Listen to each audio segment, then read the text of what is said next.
Who is this man that we are now putting on the screen? He's wearing a Colts jersey. He has a hat on backwards. He has his fist raised, clearly suggesting he did something worthy of praise. Does anyone know who this is? Anyone? I'll answer it for you. That is Rigoberto Sanchez. He is the punter, Frank, for the Indianapolis Colts. He has been on the field this year, but only to hold for kicker Spencer Schrader, who nailed a 45-yard game winner to keep the Colts undefeated. They are 2-0. Rigoberto Sanchez has not punted this year because the Colts haven't needed to punt. That is how good they are. At least he's out there holding, Andrew. Yeah. At least he's not totally stealing checks. Like that's good for him to get out there. He feels like he did well putting the shoulder pads on at least. Like maybe he doesn't week 3. He's like, whatever, I'm not going to need him. And of all the teams, like this is the first team in the Super Bowl era to go to their first 2 games without punting. The Indianapolis Colts, like I could have given you 25 guesses before the season. These Indianapolis Colts. Crazy. Yeah. It doesn't make any sense. If you told me the Dolphins a couple of years ago when they were scoring 70 points on the Broncos right out of the gate and, they were ridiculous, maybe. Or some other offensive juggernaut. Maybe the greatest show on turf with Kurt Warner and Marshall Faulk and Torrey Holt and Isaac Bruce. And nope, the 2025 Indianapolis Colts, 2 games and have yet to punt. And this is a big if, Charles, but if Daniel Jones can keep this up or at least keep playing at a high level, he's going to cash in. And you're writing about that this week on Yahoo. Yeah, I mean, this is actually a story that we've been down this road 3 times in recent years. Geno Smith in Seattle. We were like, when's it going to give out? When's it going to give out? No, man, he's playing well, but come on, we know Geno's history. There's going to be a rollback. And there has been a rollback since he got it in gear in Seattle. Now, obviously, he's with the Las Vegas Raiders. Geno Smith has been able to sustain himself as a quality starter in the NFL. We saw it with Baker Mayfield, right? Baker Mayfield goes through a multitude of teams. He goes, Cleveland Browns, Carolina Panthers, Los Angeles Rams. He gets to the Buccaneers. I remember heading into his first season with the Buccaneers, I got asked on a radio show, what's going to happen? And I said, nothing. No guy goes through 4 franchises in this short a period of time in his career and all of a sudden materializes as a top-end NFL player. I was wrong. I looked like a complete idiot. And Baker Mayfield went through that season, signs a 1-year deal, bets on himself, just like Daniel Jones did with the Indianapolis Colts, and said, I'm going to go here. I'm going to establish myself as a starter. We'll work out a long-term deal afterward. And all we did that first season is sit there and go, when's he going to fall apart? We just waited, and it didn't happen. And then Sam Darnold with the Minnesota Vikings last season. It was the same deal. We're like, when is this going to fall apart? The wheels are going to come off. Sam Darnold's not going to be a long-term starter somewhere. He's not going to land a franchise quarterback deal. He ends up in Seattle with a 3-year deal for over $100 million. It's early, right? So early with Daniel Jones, but you have this same feeling where we're like, this is not sustainable, right? I mean, like this can't be Daniel Jones turning a corner. And yet when I think about it, some of us, and maybe not me, but I do remember talking about it in the offseason, looked at the Indianapolis Colts roster and said, it's not bereft of talent.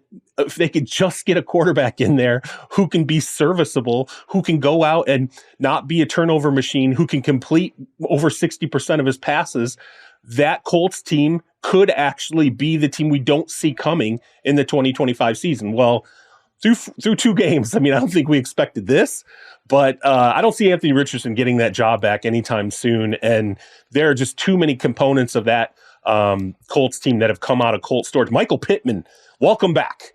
Jonathan Taylor, welcome back. I mean, there's like multiple players that the Colts were just like, hey, they're great again. They're good players again. I'm telling you, Daniel Jones, if he keeps this up, you're going to see him landing one of those Mayfield Darnold type deals after this season. Probably 3 years in the $100 million range, which, let's be honest, was unthinkable that someone was going to hand Daniel Jones another 50, 60, maybe even $70 million in guaranteed money. This could be how this breaks down for Daniel Jones in Indianapolis. All right, so just to clarify the numbers we gave earlier about not punting, it had never been done through 2 games in the Super Bowl era. So think of all your historic offensive performances. no team in the Super Bowl era. And this is year 60 of the Super Bowl era. I know, kids, that's a bit confusing. It's year 106 of the NFL. There was a time and an era, and there were Hall of Famers before we called the championship game the Super Bowl. There was life before the Super Bowl.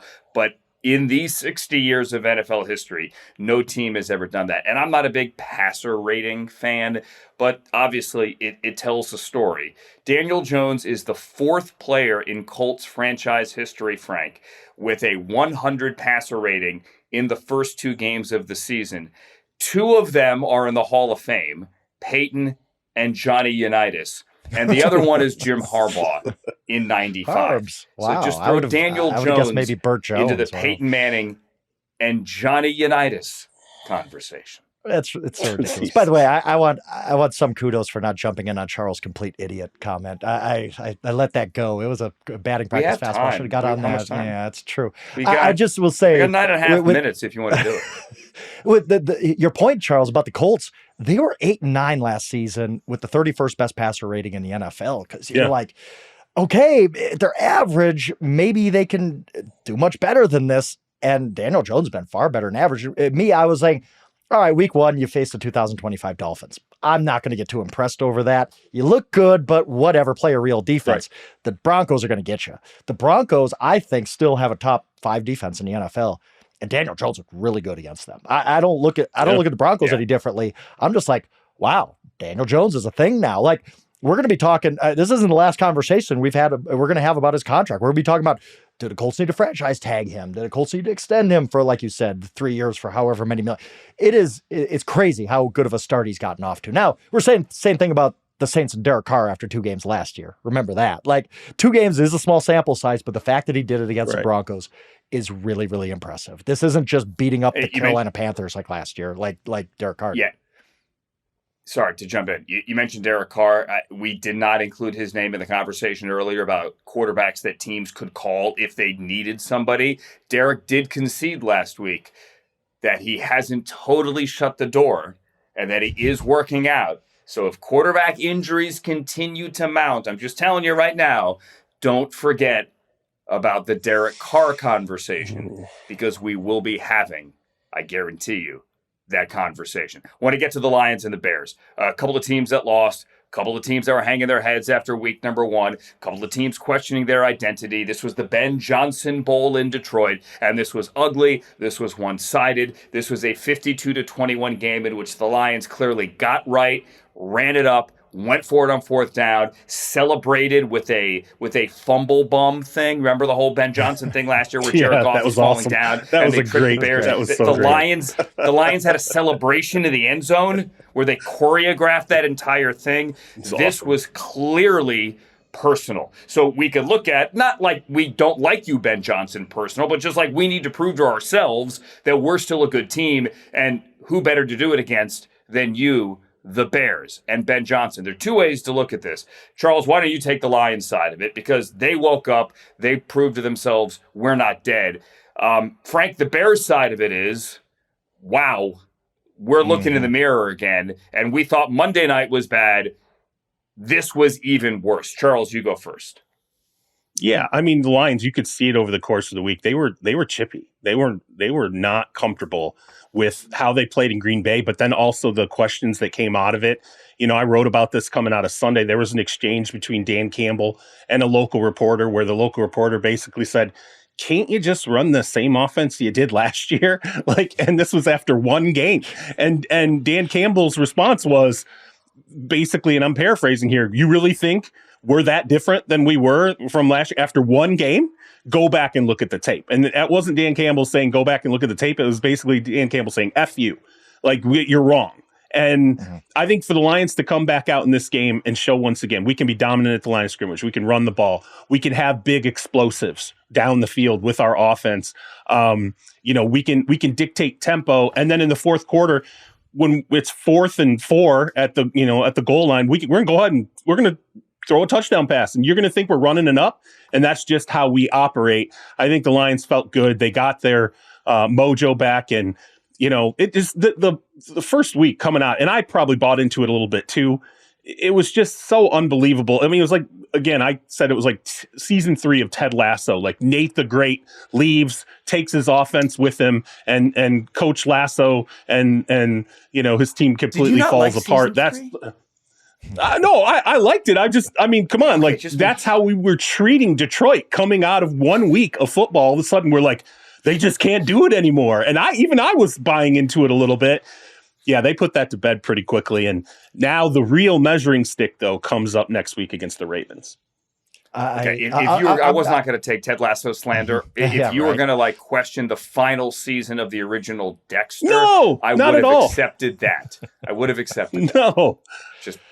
No, but it felt like that. It felt like that's what we were getting again, was you get the wonderkind assistant leaves, and then everybody says, the coach can't do it anymore.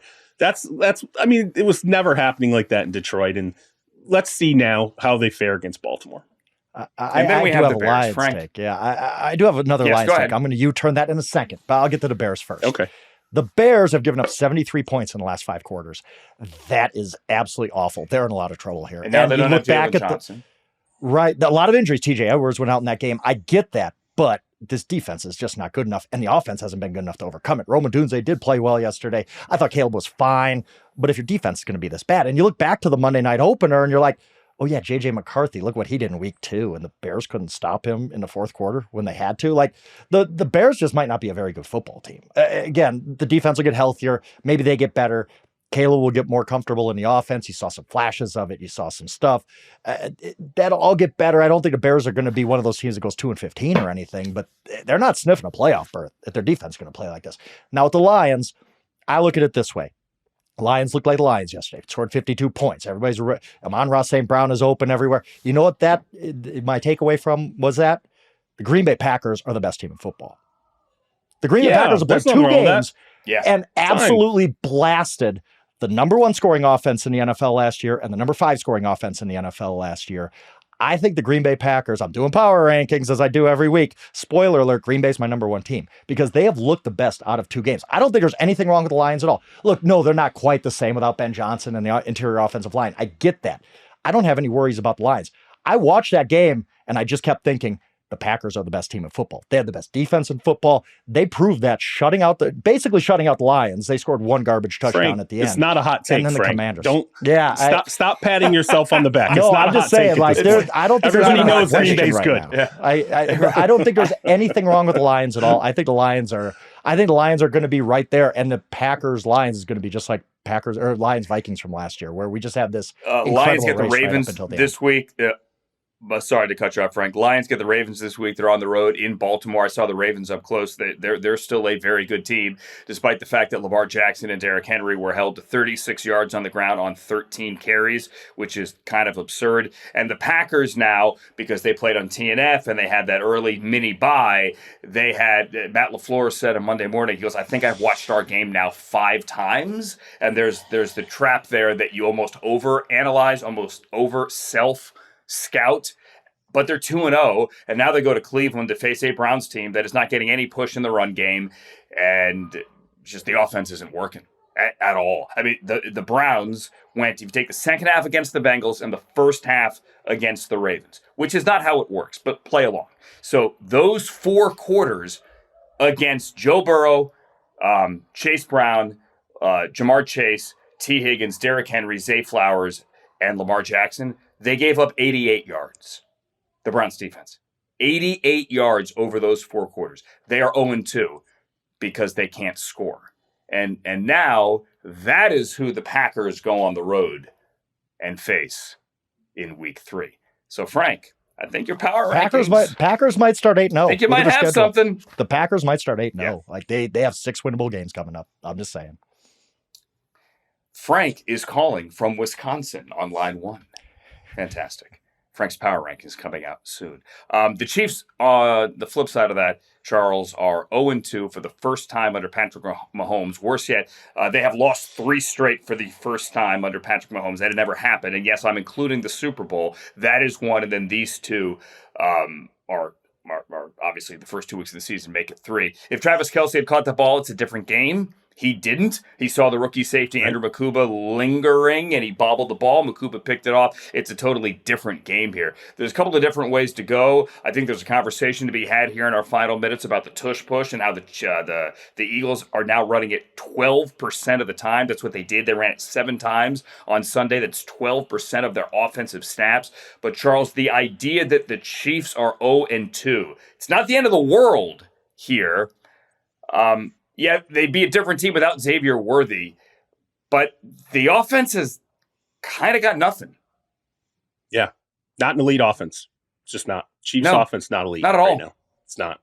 It's, it's, I think we are seeing a team. They have not resolved offensive line issues.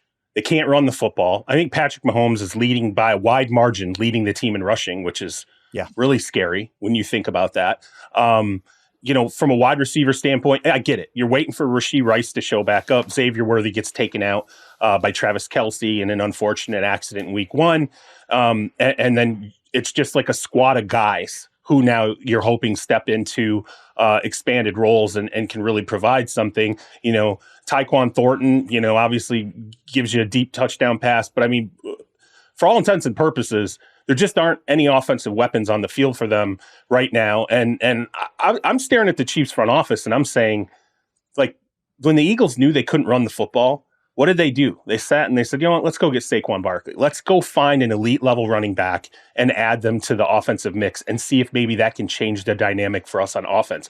If I'm the Chiefs, I'm looking at Miami and I'm saying, let's call and ask about Devon Achane in Miami. Like, if Miami tanks out and we're headed toward the trade deadline, let's go see if we can get an explosive running back to put in this backfield, because you can't have Patrick Mahomes trying to carry this load the way that he is right now. It's just not going to be an elite level offense if you have to, funnel your running game through Patrick Mahomes scrambling. It's very, very worrisome, I think, for the Chiefs right now. And I'm just going to say it right here. If you're expecting Rashee Rice to step back through that door and Xavier Worthy to come back and this all of a sudden turn into the greatest show on turf, you're wagering a lot. I'm not saying it can't happen, but you're wagering a lot right now, just expecting 2 guys to step back on the field and completely transform this team offensively.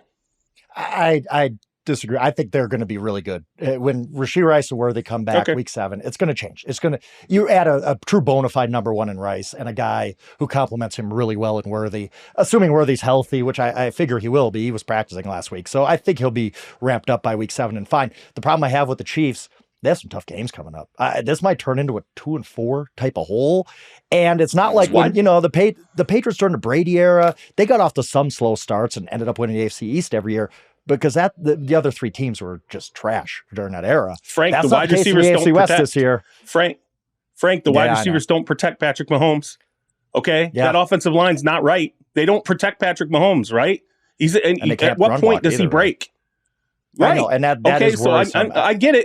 I understand there's high-level guys coming back in the fold, but you cannot resolve. We talked about this on this show. You cannot resolve offensive line problems in the middle of the season. It's impossible to do. It's a problem that's going to be there from here to the end of the season. I do get that. And if they went out and drafted Josh Simmons, he's played well. Josh Simmons has played well, but he's one man there. Right. And you're right. Mahomes is the ultimate deodorant.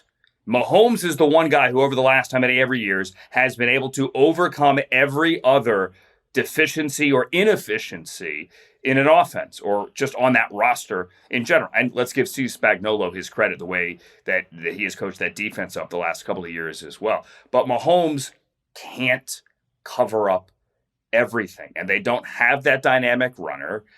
And they don't have that dynamic outside threat right now either. They're getting the Giants this week on Sunday Night Football. I mean, do we agree they beat the Giants? Oh my God! Maybe. Yeah. I guess. Really? Maybe. In New York. They should, but it's still a little tricky. Are you saying they're 0-3 and lose to Russell Wilson in prime time? Their defense. Is that what you're saying? Their defense is still a top shelf defense. Very good. Like, their defense should go out and devour Russ. Yeah. Okay, I'm sorry. Their defense should absolutely obliterate Russ. I'm just saying it. If they don't, they don't. But that defense alone should be able to beat the Giants. Week? Absolutely. Yeah, they should. Let's agree. Look, they got the Lions coming up. They got the Ravens coming up. They got some losable games coming up.